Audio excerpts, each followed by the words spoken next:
57 days ago, our nation witnessed the first major U.S. commercial passenger flight crash in nearly 16 years.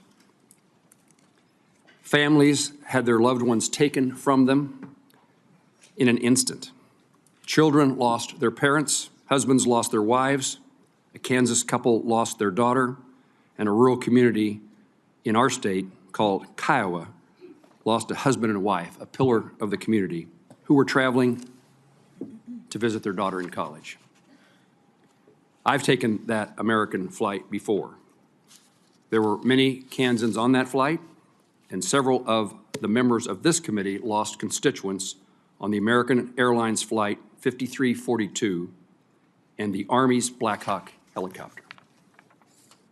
In addition to the families who are grieving, our first responders made heroic efforts to find survivors and save lives, and the investigators have spent nearly 2 months searching the Potomac River and working to reconstruct wreckage to find answers.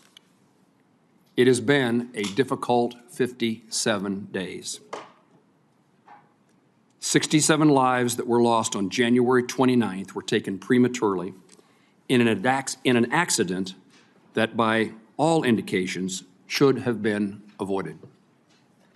Now, the families of these victims, the Federal Aviation Administration, the National Transportation Safety Board, the U.S. Army, and Congress are tasked with how to best honor the memory and make certain accidents like this never happen again.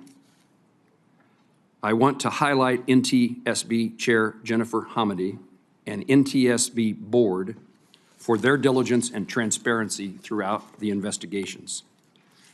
That job obviously is not an easy one, but it's been done with professionalism and care. It's their work that we are here, brings us here today to review. NTSB's preliminary report into the Midair Collision provides insight into the events of January 29th, but many questions, certainly in my view, many questions still need to be answered, not only by the NTSB's investigation, but by our nation's aviation safety regulator and by the Army. The preliminary report provides alarming statistics in using existing FAA data on the risks at DCA to aviation safety.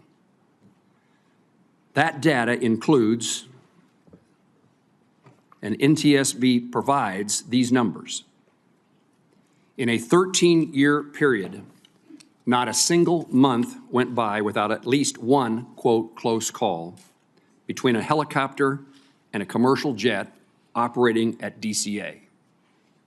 Between October 21 and December 24, there were 85 incidents where the lateral separation between a commercial jet and a helicopter was less than 1,500 feet, and the vertical separation was less than 200 feet. And during that same time frame, there were more than 15,000, quote, close proximity events between a helicopter and a commercial airplane. The NTSB findings that it is possible for a helicopter on Route 4 to have as little as 75 feet of vertical separation from airplanes on approach to runway 33.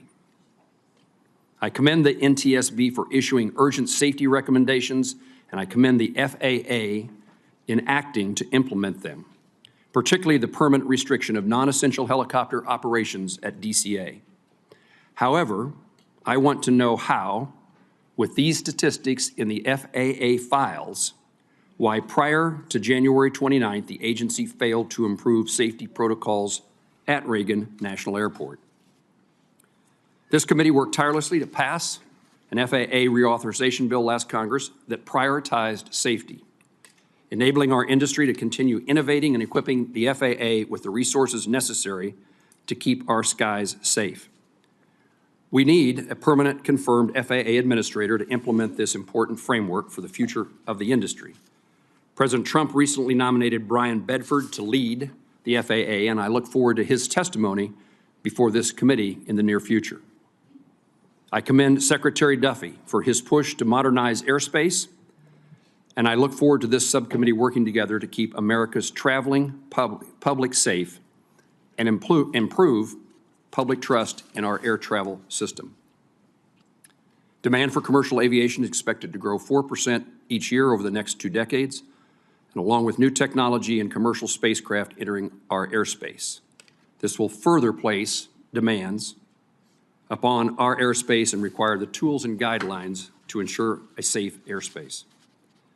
American Airlines Flight 5342 and Priority Air Transport 25 carried innocent civilians, selfless service members, talented figure skaters, fathers and mothers, husbands and wives, sons and daughters. And while Congress' response to the January 29th ought to be deliberate and not executed in a knee-jerk fashion, Congress must make certain that this loss of life occurs never again. In this early investigation, we have many unresolved questions. Among those for me is, why was the ADSB out, not transmitting on the Blackhawk? Was it turned off or was there equipment malfunction? Why had precautions not been taken to mitigate the risk of collisions between commercial aircraft and rotor wing near DCA? The statistics I just described. What is the severity of this issue at other airports where combined traffic is also high? What explains the discrepancy between the altitude readings of the crew of the Blackhawk? Why did the Blackhawk's invalid pressure altitude data influence other systems that utilize this source? How the use of night vision goggles may have impacted the Blackhawk helicopter pilot's line of vision? And finally, how should the FAA evaluate combining duties of air traffic controllers? I'm appreciative for our witnesses being here today. I know they each take this circumstance seriously. I'm anxious to hear the discussion that they have with this committee, and the end result should be a better understanding, as well as working to identify and prevent tragedies today and into the future.